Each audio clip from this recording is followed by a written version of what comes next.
mootummaan naannoo Oromiyaa waan guddaa murteessee jira.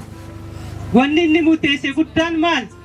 Mootummaa gandaa cimaa ijaaree hawaasatti gad dhiyaadhee beekumsaan didiin gisee kan godina naannoo aanaa gubbatti jedhee haafesan hawaasa keessa gabbu'ee tajaajila kennuu qaba jedheeti irratti murteessee akka godinaatti hooggansa ciccimaa mataa kan ta'e nama 5,000 ol gandatti gabbuusee jira. Isin beettis gabbuusee jira.